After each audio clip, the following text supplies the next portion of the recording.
네, 여러분 안녕하십니까? 여러분 배우 박상원 씨 아시죠? 박상원 씨. 배우 박상원 씨가 이제 물론 배우니까 뭐 영화도 나오고 뭐 TV 드라마도 나오고 또 연극도 합니다. 근데 박상원 씨가 콘트라바스라는 이제 모노드라마를 공연을 한다고 그래요. 이제 그러면서 서울 남산에 있는 동랑예술센터에서 그 모노드라마 연습을 하고 있는데 벽에다가 이런 말을 붙여놨다고 합니다. 나를 죽이지 못하는 고통은 나를 더 강하게 만든다. 나를 죽이지 못하는 고통. 그것이 나를 강하게 만든다. 참 곱씹고 음미를 할수록 뭔가 엄청난 그런 교훈을 담고 있는 말 같습니다. 저 아는 분은 이제 이런 얘기를 합니다. 반전은 농담인데 공부하다 죽은 사람 못 봤다. 공부하다 죽은 사람 못 봤다. 그러니까 그 어떤 일을 성취해내기 위해서 그 노력을 기울이는 것 자체가 사람을 더 강하게 하는 것이고 그것이 우리를 파멸로 이끄는 것은 거의 없다. 피아노 연습을 하다가 너무 피아노 연습을 열심히 한 나머지 그냥 피아노에 엎드려 죽어버렸다. 이런 사람 없다. 또 저녁 내 밤새워서 공부를 하다가 책상에 엎드려서 죽은 사람도 아직 못 봤다. 나를 죽이지 못하는 고통이 나를 더욱 강하게 만든다. 이제 이런 슬로건을 벽에다 붙여놓고 박상원 씨가 콘트라바스라는 모노드라마 1인극 혼자서 하는 연극을 이제 연습하고 있다고 하는데요. 오케스트라 속에서 거의 주목을 받지 못하는 콘트라바스 그 연주자가 자신과 그 악기에 대해 들려주는 이야기입니다. 행복해 보인다고 해서 행복한 것이 아닙니다. 아프다고 해서 다 아픈 게 아니듯이 말입니다.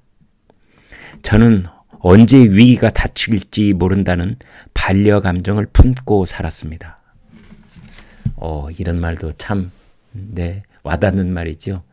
우리가 반려견, 개를 키우면 반려견, 고양이를 키우면 반려묘 하듯이 박상원 씨는 이제 반려감정, 내 가슴 한켠에 늘 나하고 함께하고 있는, 나와 동행하고 있는, 내 몸속에 들어있는 그 감정, 이걸 반려감정이라고 이제 말을 붙이면서 그것을 위기의식이다.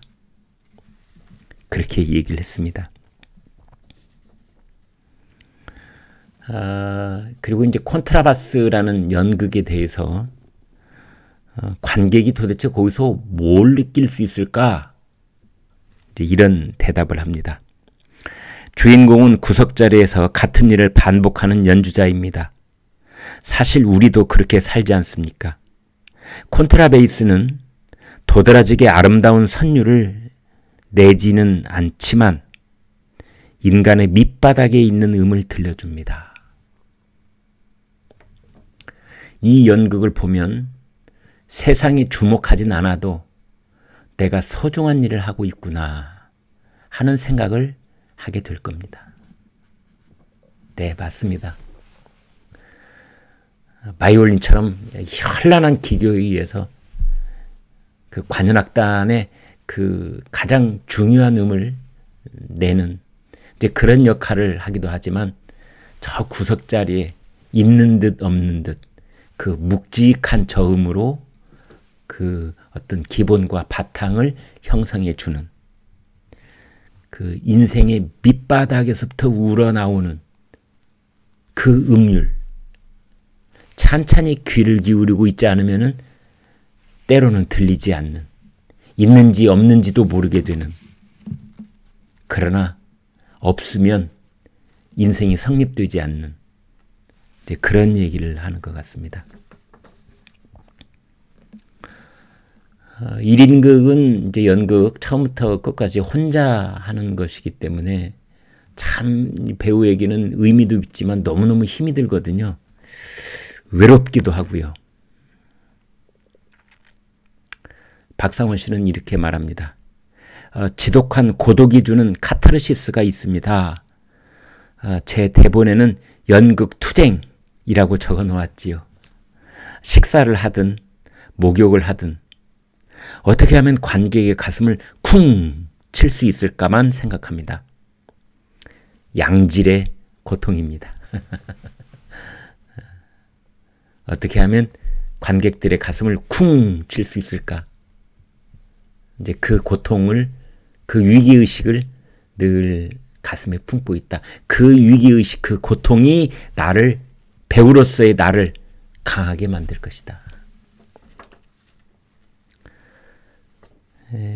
노력한다고 다 성공한 것은 아니지 않습니까? 이제 그러자 박상원 씨가 이렇게 대답을 합니다. 신입생 때 교수님이 이렇게 말씀하셨어요.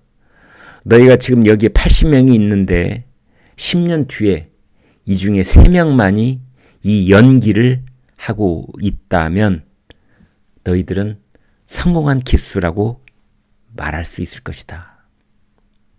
네, 지금은 이 80명이 모여서 연극 영화를 배우고 드라마를 공부하고 있지만은 이제 10년 뒤에 봐라.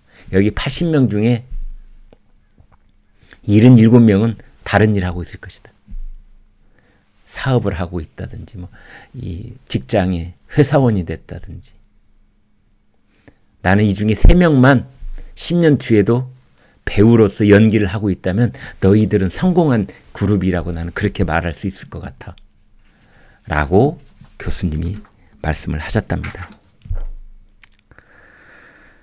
그런 일이 기억이 납니다. 성공과 실패를 타인이나 세상이 결정하게 만드는 건 비효율이라고 생각합니다. 어차피 인생은 내 것이잖아요. 이 연극이 말하듯이 열심히 생활하며 본인이 만족한다면 그게 성공인 것이지요. 유기의식을 반려감정으로 품고 살아가면서 고통이, 죽지 않을 만큼의 고통이 나를 더 강하게 만든다는 신념으로 살아간다는 것.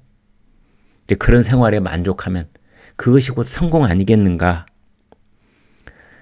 나의 하루하루는 기적입니다. 그것이 바로 기적입니다. 그러면서 결론처럼 마지막 말을 합니다. 힘들어서 행복합니다.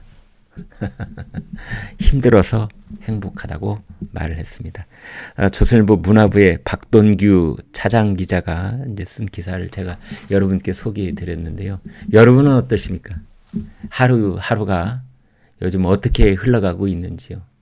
여러분 혹시 위기의식이 있으십니까? 정치적으로, 경제적으로, 혹은 개인사적으로 그 위기의식, 그것을 반려감정으로 삼아보지 않으시겠습니까? 그리고 낮이나 밤이나 어떤 고통이 늘 뒤따른다고 생각하시는지요? 그 고통이 죽음에 이르지 않을 만큼만 여러분 곁에 있다면 그 고통은 오히려 여러분을 강하게 만드는 것이다.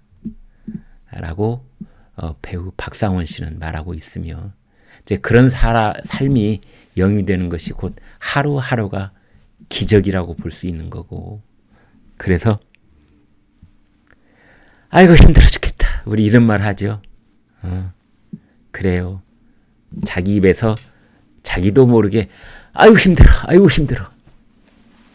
그게 곧 행복한 삶인 것이다. 이렇게 배우 박상원 씨는 얘기하고 있습니다. 여러분 동의하십니까? 네. 구독, 좋아요 부탁드리겠습니다. 여러분 고맙습니다.